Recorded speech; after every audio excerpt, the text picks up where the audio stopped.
Solo levelling season 3 ரெண்டாவது சம்பவம். நம்ம ஜின்வோட அப்பா முதல்ல போர்ட்டல் இருந்து வரும்போது ஒருத்தன் பார்த்தான் பாத்தீங்களா, அவன் தாங்க மறுபடியும் இன்னொரு ஹண்டிக்கு போயிருக்கான். அங்க பார்த்தா மறுபடியும் ஒரு பெரிய போர்ட்டல் உருவாகுது. அதை பார்த்துட்டு அவனும் டேய் என்னடா நான் போற இடத்துல எல்லாம் ஏதோ உருவாகுது, எவனோ வரான், நான் பேசாம ஹண்டிங் தொழிலே விட்டுறேன்டா அப்படின்னு சொல்லிட்டு அவன் வாயை பொழுது பார்த்துட்டு இருக்க.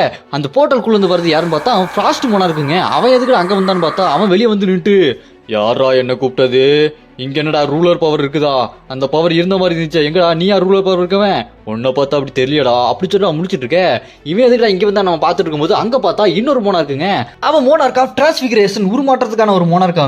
அவன் அங்க வந்து நின்று ஏ மாப்பிள்ள நான் தான் உன்னை கூப்பிட்டேன் அப்படி சொல்ல. அதை கேட்டு அந்த ஃப்ராஸ்ட் மோனார்க்கோ டே நீ எதுக்கு எங்க கூப்பிட்டுருக்க, அது இல்லாம ரூலர்ஸ் பவர் இங்க வந்தது, எங்க இருக்கு அந்த ரூலர்ஸ் பவர் அப்படின்னு கேட்க.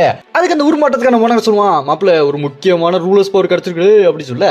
அதுக்கு அந்த ஃப்ராஸ்ட் மோனார்க்கோ நீ சொல்றது அந்த சேடம் மோனார்க்க பத்தியா அப்படின்னு கேட்க. அதுக்கு அந்த உருமாற்றத்துக்கான மோனார் சொல்லுவான் இப்போ அவனை பத்தி ஒரு பிரச்சனையும் கிடையாது, அவனுக்கு இப்போ ஃபுல் பவரே கிடையாது, அது மட்டும் இல்லாமல் அந்த ஆர்கிடெக்ட் வேற வருவான், அவன் கூட ஒரு பஞ்சாயத்து நடக்கும் அவன் கூட, அதுக்கப்புறம் தான் பிரச்சனையா மாறுவான், அது வரைக்கும் அவனை கண்டுக்க வேண்டாம், அதுக்கு முன்னாடி ஒரு முக்கியமான ரூலர்ஸ் பவர் நம்மளுக்கு கிடைச்சிக்கிட்டா அது கிழக்கு பக்கம் இருக்குது அப்படின்னு சொல்ல. அது கேட்ட அந்த ஃப்ராஸ்ட் மோனா இருக்கும் சூப்பரு கேட்கவே ரொம்ப நல்லா இருக்குது அப்படின்னு பேசிக்கிட்டே இருக்கும்போது இந்த பக்கம் பார்த்தா யாரோ ஒருத்தங்க நடந்து வந்துட்டு இருப்பாங்க.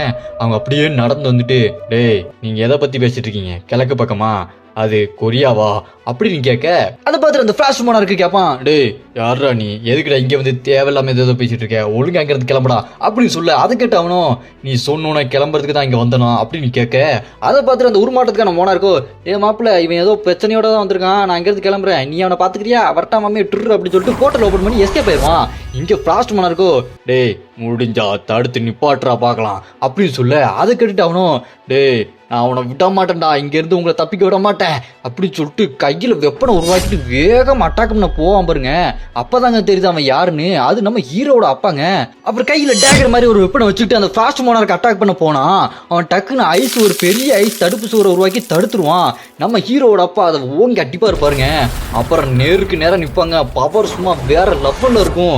அப்புறம் பார்த்தா அந்த இடத்துல பயங்கரமா புழுதி பறக்கும் பாருங்க, அந்த அளவுக்கு வேற லெவல்ல ஒரு சம்பவம் நடக்கும். இதோட இந்த சீன் அப்படியே கட் பண்ணி அடுத்தடுத்து வேற சீனுக்கு போயிடுறாங்க. நீங்க சொல்லுங்க இந்த சண்டையில யார் ஜெயிப்பா, நம்ம ஹீரோட அப்பாவா இல்ல அந்த ஃபிராஸ்ட் மோனார்க்கா? ஹீரோட அப்பா ஜெயிப்பாங்கன்னு நினைச்சீங்கன்னா கமெண்ட்ல ரெட் கார்டினை கமெண்ட் பண்ணுங்க, அந்த ஃபிராஸ்ட் மோனார்க் தான் ஜெயிப்பாங்கன்னு நினைச்சீங்கன்னா ஒயிட் கார்டினை கமெண்ட் பண்ணுங்க.